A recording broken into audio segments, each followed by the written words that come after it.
Once upon a time, there was a young blacksmith named Jawdar who lived with his mother in a small village. Jawdar worked all day long to pay for his daily needs, he and his mother.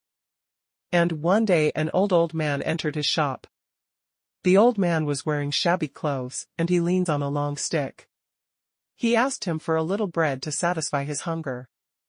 Jawdar said to him, "Today, you will be my guest, and I will not accept any refusal."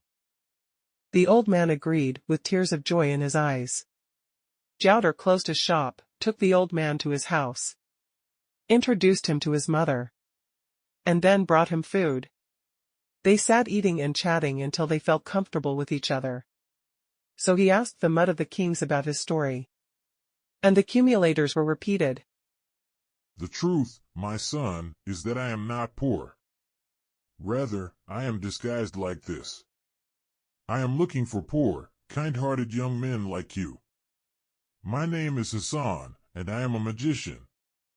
I will go around the world to help these young people." And Jawdar asked him, "You help them?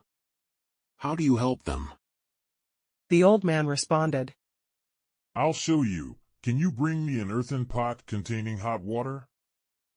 So Hassan took out a cloth bag that was in the pocket of his dress, and took out a small jewel from it. Then ground it until it became dust, and then put it away in the pot. And he asked Jawdar for a piece of iron and put it in the pot. And the liquid began to boil and evaporate. And the magician muttered unsolicited words. It was a surprise, to the astonishment of Jawdar and his mother.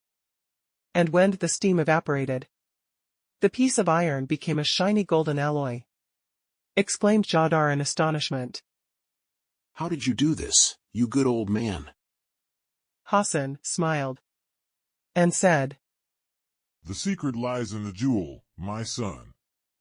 It is a very rare jewel, and that was the last piece I had." And Jawdar asked him, "Where can we get it?" "There is one place where this gem is found, but it is very far away and dangerous for an old man like me." So Jawdar said, "I'll help you get it, good old man." The old man responded, "But who will take care of your mother in your absence? I don't think she will allow you to be away from her." So Jawdar said, "Don't worry, I will convince her that this is an opportunity and I will not give it up." Jawdar headed towards his mother. They began to argue, and at times his mother became angry. Another was crying, while Jawdar was pleading with her and begging her until she finally relented and agreed. So Jawdar was very happy and went to tell old Hassan. Hassan gave the gold bullion to Jawdar and asked him to sell it. With the money, he buys supplies for his mother and food for them because the road is long, and he buys 2 horses for them and a trumpet. Jawdar headed to the village. He sold the bullion. With its price, he bought everything the old man asked of him. Then he returned home. Early in the morning, he and old Hassan rode the 2 horses, while his mother bid them farewell in great sadness. After days of traveling, they were passing by a river. Hassan said to Jawdar, pointing to a distant palace, "You see that palace? My soul is in that palace." Jawdar smiled in amazement at Hassan's statement, but he did not ask him. They continued on their way until they reached a great mountain. Here Hassan said, "We've arrived. See that cave at the top? It is full of gems, but you must take one gem at a time." And Jawdar asked him, "How do we get there? I don't see a way to the cave." Hassan said, "Good. Now slaughter your horse and take out everything inside it." Jawdar obeyed Hassan and did everything he told him.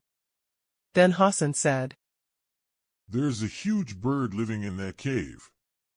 You will enter the middle of the horse's carcass, and I will sew it on you so that you will not come out of it, and then it will come a bird that carries you to its nest in the cave.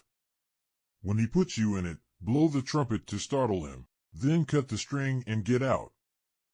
Jawdar entered the horse's stomach. Hassan sewed on him, then moved away, hiding behind the trees, and soon a giant bird appeared in the sky and he jumped on the horse and flew with it to the cave. When he landed, Jawdar blew the trumpet loudly, and the bird was frightened and moved away. So Jawdar cut the string and came out. Then he looked around and found many jewels, so he chose a large jewel. Then he looked at old Hassan, waving the jewel happily. Hassan shouted, "Well done, son, throw it to me." Jawdar threw the jewel and Hassan picked it up. Then he rode his horse and turned around and returned the way they had come. Jawdar shouted with the smile still on his face. Good old man, how do I get down from here? Good old man, how do I get down from here?